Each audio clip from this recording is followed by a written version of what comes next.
আপনারা দেখছেন এক্সপ্রেস বাংলা, অন্তহীন খবর। সোদপুরে দুষ্কৃতী তাণ্ডব, নিশানায় কাউন্সিলর ও পুলিশের গাড়ি। কাকভোরে দুষ্কৃতী তাণ্ডবে উত্তাল সোদপুর। পর গাড়ি ভাঙচুরের ঘটনায় আতঙ্ক ছড়ালো রাজা রোডে এবং পিয়ারলেস নগরে। অভিযোগ, ভোরবেলা 4:30 নাগাদ একটি অটো করে একদল দুষ্কৃতী ঢুকে পড়ে পিয়ারলেস নগরে। সেখানে পানিহাটি পুরসভার 2 নম্বর ওয়ার্ডের কাউন্সিলর স্বপন দাসের গাড়িটিকে ব্যাপকভাবে ভাঙচুর করা হয়। ফলে গাড়ির কাচসহ বেশ কয়েকটি জায়গায় আঘাতের চিহ্ন পাওয়া যায়। একটি চেয়ার ও সাইকেল তুলে গাড়ি ভাঙানোর চেষ্টা করা হয় বলে অভিযোগ। গাড়ির মালিক স্বপন দাস বলেন, পুলিশের গাড়ি, পুলিশে জিজ্ঞেস করলে পুলিশগুলো ওই মুখে থাকে, কিন্তু পুলিশ তো এরা গিয়ে চিৎকার চেঁচামেচি করলেই পরে ব্যবহৃত। কিন্তু সমস্যা হচ্ছে 4:15 সময় ঘটনা, 4:15 সময়, এবং এদের ভয় দেখিয়ে মারবো ফারবো গালাগালি ফালাগালি বন্ধ করেছে, করে এরা গেট খুলে ঢুকে গিয়ে এইসব ভাঙচুর করেছে। আমার গাড়িটা ভাঙচুর করেছে এবং আমার বাসটা ভাঙচুর করেছে, আরও লোকের ভাঙচুর করে যাচ্ছে। এরা কারা? অবিলম্বে এদের বিচার চাই।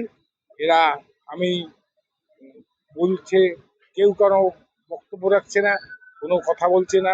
পুলিশকে আমি সব ডায়েরি করেছি, এফআইআরটা করেছি। পুলিশ বলছে আমরা দেখছি। পুলিশ কালকে 4-5 গাড়ি পুলিশ এসেছিল, পরপর পুলিশ এসেছিল, এসে বললো যে আমরা দেখছি, আপনি নিশ্চিন্তে থাকেন, আমরা বের করেই ছাড়ব। এরপর প্রায় ওই সময়ই সোদপুরের রাজা রোড এলাকায় শিবাজি সংঘের মাঠের পাশে দাঁড়িয়ে থাকা পুলিশের গাড়িতে ভাঙচুর চালায় 3 দুষ্কৃতী। সিসিটিভি ফুটেজে দেখা গিয়েছে, অটো করে এসে দুষ্কৃতীরা লাঠি ও রড দিয়ে গাড়ির সামনের কাচ ভাঙে। প্রত্যক্ষদর্শী মঞ্জু পাল জানিয়েছেন যে গেটটা খুলে দেখি ওই অটোটা যাচ্ছে, ওরা খুব গালিগালাজ করতে যাচ্ছে। কাকে করছে কোনো নাম ধরে না, ওরা গালিগালাজ করতে যাচ্ছে। এবারে আমার যে গাড়ি ক্ষতি হয়েছে সেটা আমি জানি না, ওরা দেখলাম বেরিয়ে গেল। আমি তো এদিকেও আমি আসিনি, আমি সকালে উঠে এমনি হাঁটা চলা করি, তা আজকে আমি এদিকে আর আসিনি। তাও দেখলাম অটোটা গেল সোজা।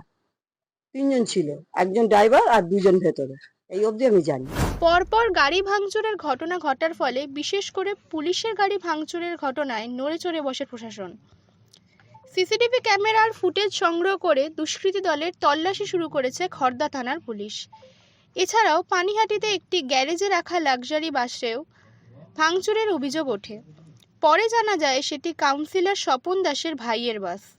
ফলে ঘটনাটির বিরুদ্ধে খড়দা পুলিশের কাছে লিখিত অভিযোগ করেন পানিহাটি পৌরসভার 2 নম্বর ওয়ার্ডের কাউন্সিলর স্বপন দাস।